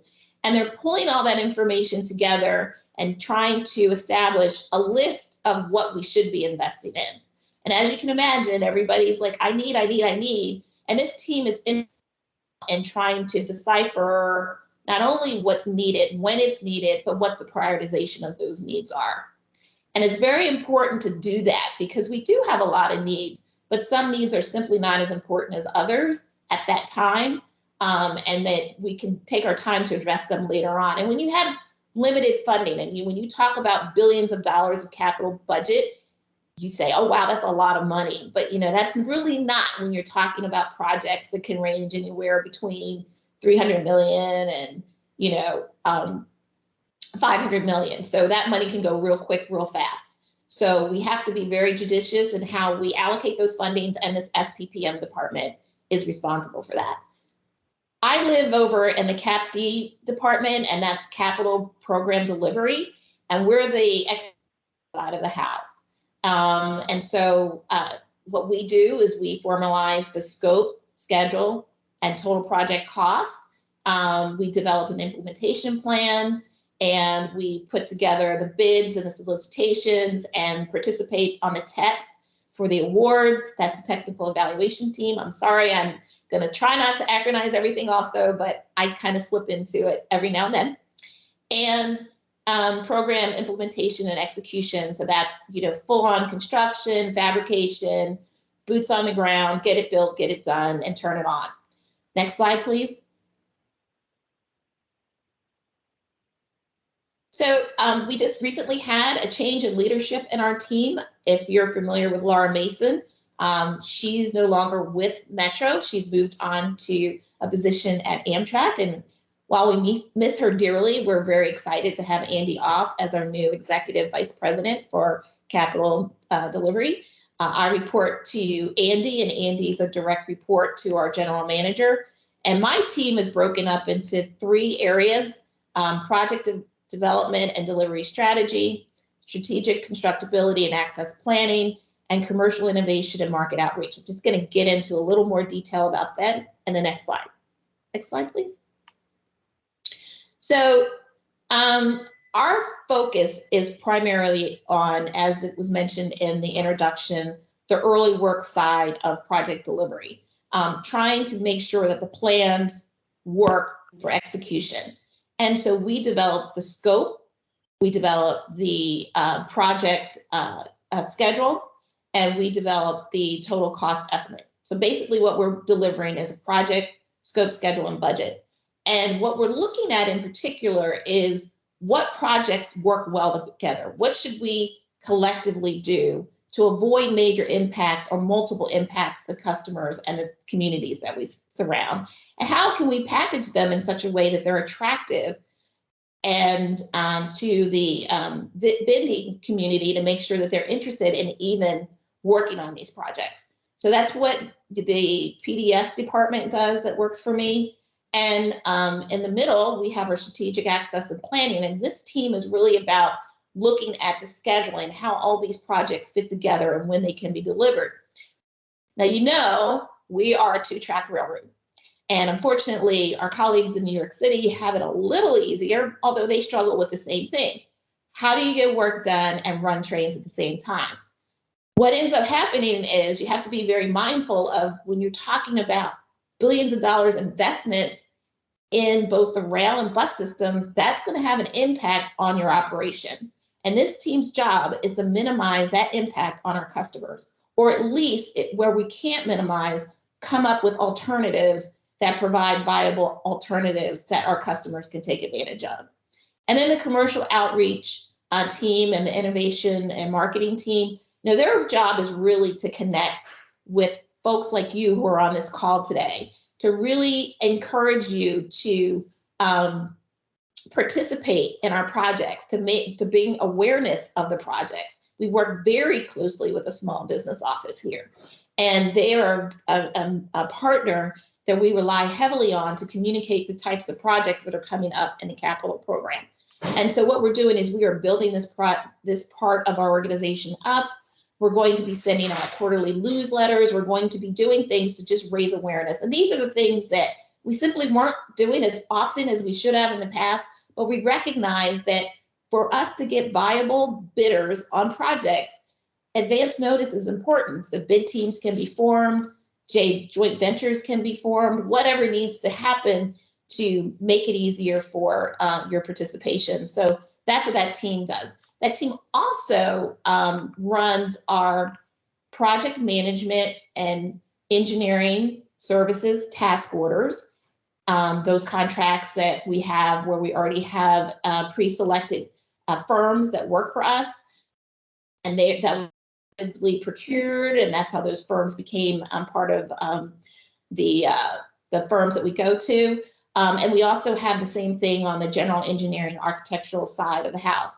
And that group also manages those contracts. And we're looking at about $200 and so million in that area of responsibility. Next slide, please. So now I want to talk about the Metro Shelter Bus Replacement Program, because this is one where Metro said and took a deliberate stand. We are going to use equity as our guidance and our framework for delivering on this new opportunity for our passengers. We're doing this. Why? Because Metro-owned bus shelters are beyond their useful life. Preventative maintenance is no longer sufficient, and full replacement is required. Next slide, please. So we want to modernize the look and feel of our shelters. So that's one of the objectives that we're pursuing here. We want to improve our conditions for bus riders. We also want to take advantage of our sustainability goals to make them come to fruition. I'll talk a little bit how that's going to happen in later parts of the presentation. And then again, as I mentioned early on, is to provide viable opportunities to advance our equity initiatives within Metro. Next slide, please.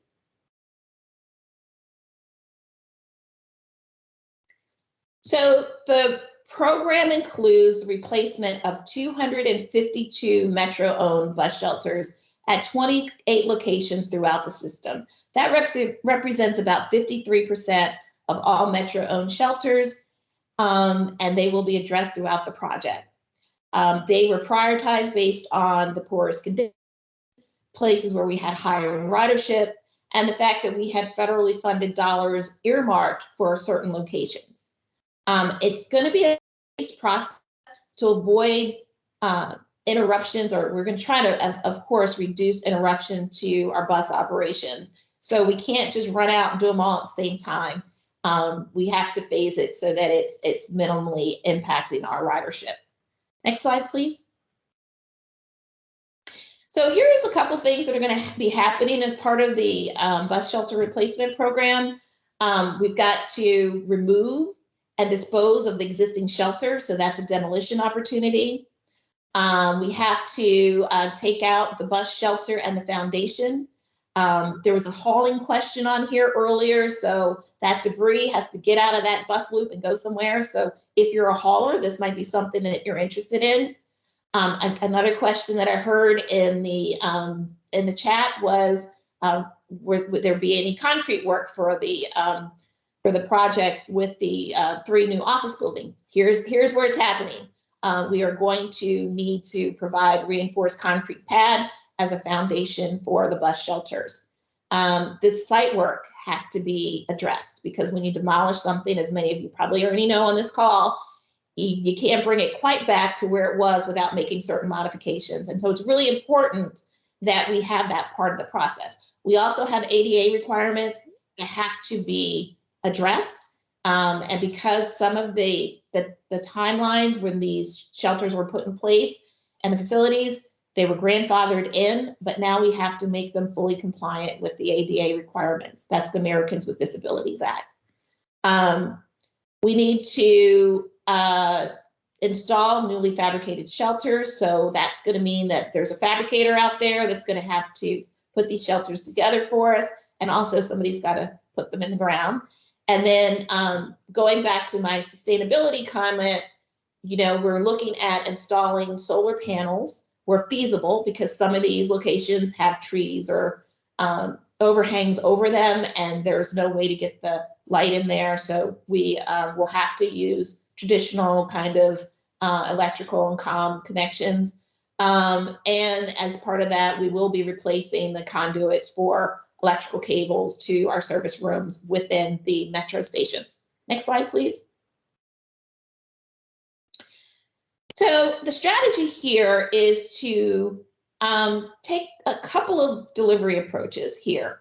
One is a hybrid, which is using our small business multiple award task order contracts, and then there's a design build procurement.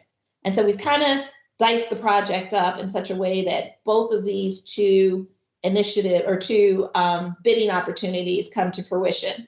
So the 4 work streams that we've identified is the shelter design, the site design. Remember, I talked about the ADA, bringing the grades up, making sure it drains properly, making sure those connections happen with utilities, the shelter fabric, and then construction, and that's just getting it in the ground. Next slide, please.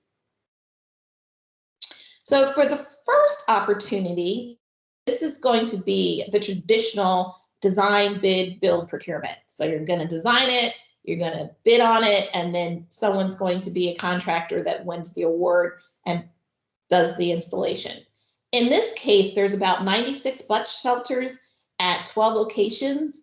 The small business engineering and architectural task order procurement is currently underway. So this will be an opportunity for small businesses who are currently within our task order community to be able to take advantage of this opportunity. Again, I heard early on, this is one of those reasons why you want to get pre-qualified and want to kind of keep paying attention to these procurements coming out so that you too can be part of that community. But even if you're not in that task order lane at this point, there's still opportunities potentially to participate.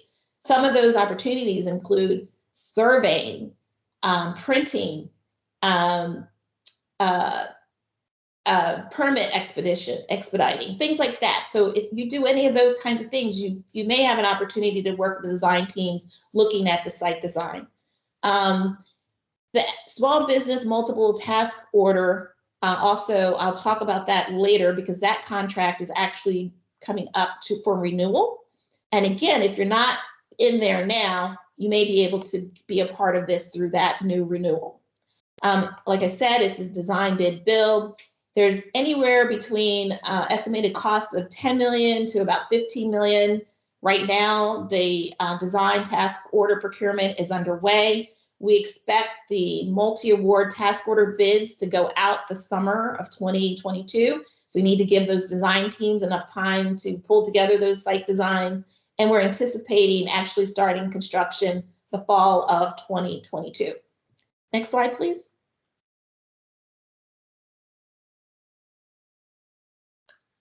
Okay, so this is the other delivery approach that we are pursuing. And again, this is about trying to make sure we optimize the level of participation of our small businesses and disadvantaged businesses in this process. So this is going to be a design build procurement. Please recognize that we also have some scheduling challenges from the perspective that these things need to get fixed and fixed quicker sooner than later, that we cannot continue to have these shelters in the conditions that they're in. And so we had to be creative in how we recognize the schedule constraints while at the same time providing these opportunities. In this particular procurement, there's going to be 156 bus shelters. They're all going to be Metro owned at 18 locations. The DB goal will be set as part of that overall design build effort, and we are looking for that goal to be very aggressive. There'll be opportunities for DB participation in demolition, site work, utility connection, shelter erection, and other elements. This is going to cost us anywhere between $20 million and $25 million. Late fall 2021, requests for proposals will be issued. And then in the fall of 2022, we expect construction to actually start. Next slide, please. So looking ahead, so let's talk about some opportunities that are on the horizon that you might be very interested in. The main one to keep an eye on in the near term are the MATOC, that's multi-award task order contract for general construction support and electrical contractors. And if you take a look at this table, those two have anticipated RFP dates of fall 2021 and spring of 2022. So this is a major opportunity to become one of those kind of pre-selected firms that will be available from a construction perspective to help us with electrical work and miscellaneous general contractor work. We have tagging relay system-wide. That's another opportunity. ETS replacement, that's our emergency transmission stations, emergency trip stations. That'll be another project coming up as well. Someone asked about low voltage opportunities earlier. There's the AC power state of good repair. That's coming up on the summer of 2022. Traction power state of good repair coming up in 2022, that summer. That's the high voltage side of the power. So if you are the AC person to ask that question, if you also are capable of working on high voltage, that would be great, because that's going to be a wonderful opportunity coming up. And then our parking garage programs, again, that's about rehabilitating parking garages at 4 locations. It's got some structural components in it. It's got concrete. It's got some of the things that were asked about previously on the call. Next slide, please. So how do you win these things, right? That is like the #1 question we always get. What can I do to ensure that we are going to win this work? And a colleague on the phone early talked about how one of our vendors does it in terms of bringing contractors on. But take this approach. We're going to talk a little bit about how we at Metro do that. I've had the opportunity to sit on several technical evaluation teams, and that team's responsible for looking at all the proposals and evaluating them. And there's some things I just want to share with you to kind of give you a heads up on some of the things that we're looking for, so that you don't fall into the traps that sometimes derail proposals before they even get seen or read, or the work's not even awarded to you. So here's what happens after you hit send. So let's just talk about the technical evaluation process first of all. One of the key things to keep in mind is the responsiveness to the RFP or request for proposal. That's the gate. That's what gets you past getting your proposal read. So that's really important to be paying attention to. Our TET, the technical evaluation team, is typically composed of subject matter experts. Can you go back one more slide, please? Thank you. Of subject matter experts in the area that we're asking for the RFP. And there's also sometimes people from our maintenance, construction side of the house, because the folks that are going to maintain it long term want to understand, you know, who's coming on board and what their capabilities are and what the eventual product they're going to be getting. Then there's the evaluation. Once that TET is formed, it's actually formed prior to the RFPs coming in, and typically before the RFP even goes out, but definitely before they come in. And then there is an evaluation process that's had. And the Brooks Act is a guiding act that tells us how to do A&E types of procurement. Next slide, please. So what are we looking for? Responsiveness to the request for proposals. I have seen so many contractors who, for whatever reason, didn't fully read the RFP and provided information that we didn't ask for, or provided information that we need but couldn't understand. So it's really important to understand what we're looking for and making sure that your proposal is responsive. Understanding what the project is. We do ask typically for project understanding statements, and if you don't understand what we're looking for, sometimes those statements don't make the mark, and that doesn't help with the evaluation process go in your way favorably if that happens. We need to understand that you actually have experience being able to complete the task at hand. So demonstrated and verifiable ability to complete the task order at hand. Interestingly, sometimes, you know, as you're building your firm as a small business or disadvantaged business, you may not have all of those skills to do everything in that proposal. And that's where teaming really, really helps. Finding the folks where you have some deficiencies to stand you up. So as a team, you can really be seen as a viable candidate for the role or the job. Technical approach, making sure that, again, that's technical approach where you identify how you would plan to address the problem that Metro's put out through the RFP is very important. And then the competency of the proposed staff. That, again, is usually part of the selection criteria, and it's usually highly ranked depending on the type of contract it is. So it's really important to have the most qualified people available. So always, you know, put your best face forward when you're putting your folks out there. Again, the relevant experience and innovation. So we are always looking for approaches. So we're not always saying our way is the right way, but we do want to find out from others other ways to do things that might help us do business better and make us better as well. Next slide, please. So just a couple things to think about. Again, just going to reinforce this, thoroughly review the scope. On the contracting side, I get it. You know, you've got proposals coming in left and right. You're trying to get them out the door. And sometimes that bid team is managing a lot of different things at the same time. But it's really, really important to, you know, really take a look at that scope. What I used to do is I would read the scope a little bit, but then I went straight to the selection criteria so that way we knew what the most important things were for WMATA to see. And we also knew what, or the client to see.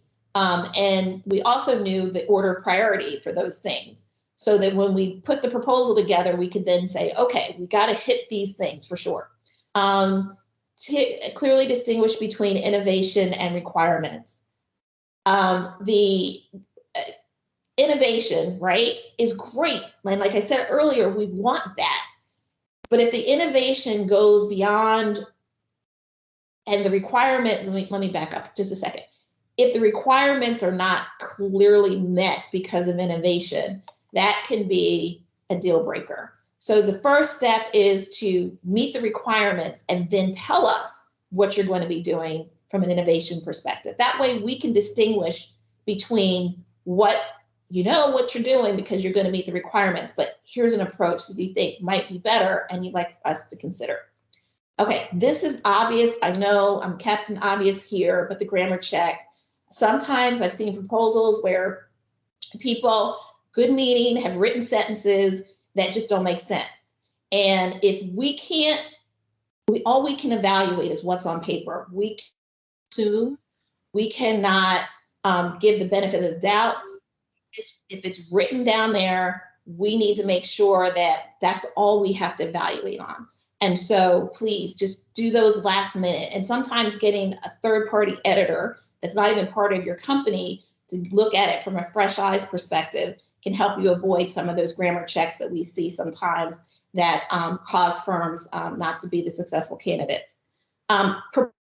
With relevance, that's really important. If we say something is required, we mean it. We're not just pretending like, oh no, we're just kidding. No, we really mean that that person has to have a professional engineering license or whatever we say, they really have to have it because it's a requirement within the contract. And sometimes there are legal requirements for that as well.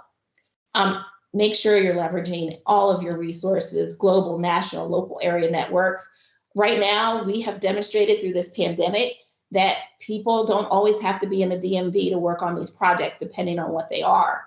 And so, if you have relationships with firms that can help you that may not be in the region, although we would prefer that, we have firms from the region, but if that makes your proposal stronger because you've got these external resources, please bring them into the table. We'd love to see them. Making sure that the DBE integration and the approach to monitoring the DBEs, very important. And bring the right team to the oral presentations. So, sometimes we will specify who we want at those oral presentations and sometimes we don't. But if we've asked for key staff as part of the RFP, and we've said, you need to give us these 5 positions and who's going to fill them. Typically, those are the 5 people that you need to bring to the oral presentation. I know that sometimes, depending on the scope of the project, some of the senior team members like to accompany the project team to the oral presentations. That definitely shows that the company is committed, their executive teams are committed to the successful execution of those projects. And yes, if that's who you choose to bring to the meeting, please do so, but also make sure you have everybody that's your key positions covered and any position that we ask to show up at the oral presentations there. And the last thing, if you don't understand something for whatever reason, it's not clear in the RFP, you went and you looked at some drawing and it's not clear, our specs are off, div 0, div 1, something's not quite right, and it's impeding your ability to respond to the RFP, please ask questions. I know that sometimes firms don't want to ask questions because it gives away the competitive advantage, or it might give another firm a heads up on their approach or whatever. I just encourage you to please ask the question, because if you're not clear and you're wrong because you weren't clear, then you're not going to get it. And that's not what we're here for. We want you all to be successful, and we want to have a cachet of folks that we can from. So please just ask the questions, and your contracting officers are really great at putting those questions together and getting answers back to you because they chase us to provide those answers. So please just ask those questions. Thank you. Next slide, please. Bottom line here is that we look at the relationship with our vendors, particularly our small business enterprises and our disadvantaged business enterprise, as long-term business partners. We want these relationships to last for years, and we want it to be competitive as well. So, we want people that are at the top of their game, and we want to work with the best, but we also want to provide opportunities for everybody to be able to participate in the process. We are as committed to a successful outcome as you are. We want a partnership We don't want to be the ones that are saying, hey, this is wrong or that is wrong. We just want to be able to, at the end of the day, have a viable product that our customers will enjoy. And those are the people that we really want to work with, that have the same kind of understanding of that outcome. Critically thinking and open communications, that's what we want to work with. We want to get pushback. We don't want to assume that the client's always right. We're not always right. And sometimes, we can have that engagement and want to have that engagement where we are open and free with our communication so we get a better outcome. We don't want adversarial relationships with our vendors, and that doesn't help anybody if we have them. And at the end of the day, innovate, innovate, innovate. Please bring your ideas, your thoughts to the table so that we can discuss them. Next slide, please. So here's some information on how to connect with us. First, you can search the Metro website to find new contract opportunities. So I just hit some highlights today. There's a lot of other stuff on that website that I encourage you to seek out and take a look at.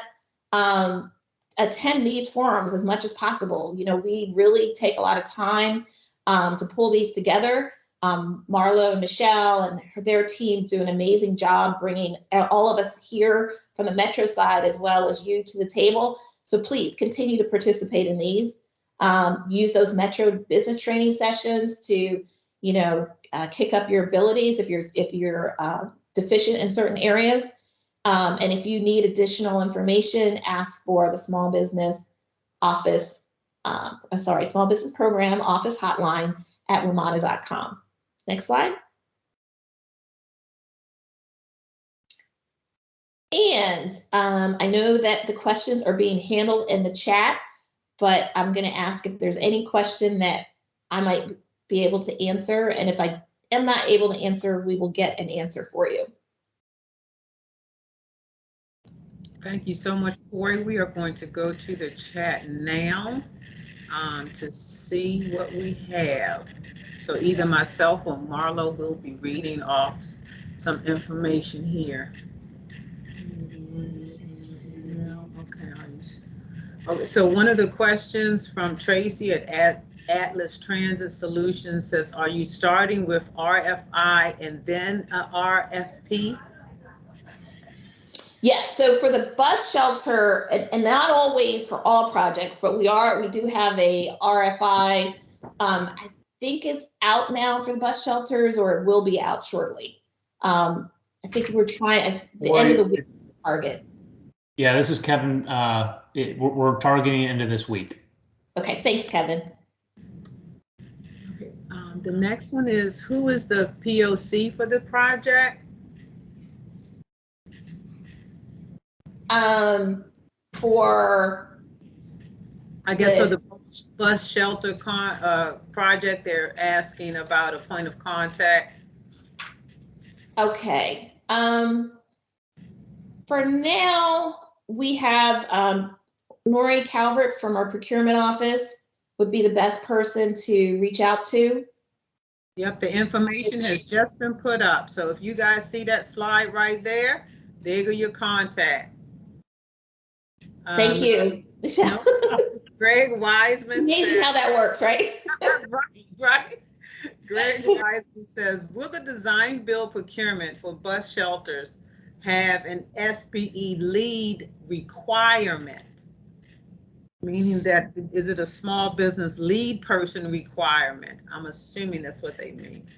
Okay, so let me just break that down just 1 second for you. So for the design and engineering and that part of the project is all SBE driven. So only firms that can bid on those are small business enterprise. So they will definitely have the lead on that. And those contractors right now are already in an established task order contract. But again, there's subparts to that where, like surveying, where somebody who may not be a small business task order firm can still participate in that.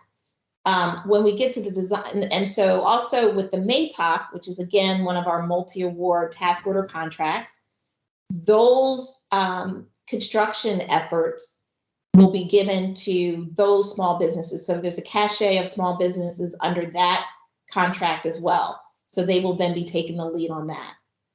For the design build, we don't know who that could be. That could be a joint venture. That could be one firm with multiple subs. What we do know is that we are going to make sure that the DBE participation level expectations are high. Thank you. Thank you. One other question from Sheil Patel. The bus shelters look fabricated. Who is the manufacturer for the shelters? Okay, so they are prefab. However, we specify what fabricator you have to work with. You'll have specs, and you just have to meet the specs. Okay, got you. Now, I don't quite understand this one, and maybe you will, because it's one word I'm not familiar with. Will the energization of these shelters need to go through PEPCO or solely through WMATA? I don't know that answer. I know where the plan is, depending on, okay, so let me just back up a second.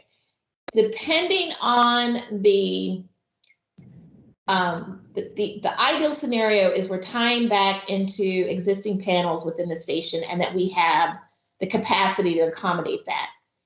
We may not. And in which case the power source may need to run somewhere else. I don't have a definite answer on that. I do know that, we're really trying to make sure that we have the solar panels with the backup power sources, right? Battery sources is part of the project as well. So where we can, we're hopeful that that's all, solar driven, but where we need to have that electrical support where, there's an overhang or trees or whatever, or there's several days of overcast and we need to, batteries out and everything. And then we're going to the third source. That power will, need to connect something. So I don't know that answer, but we'll have to get back to you.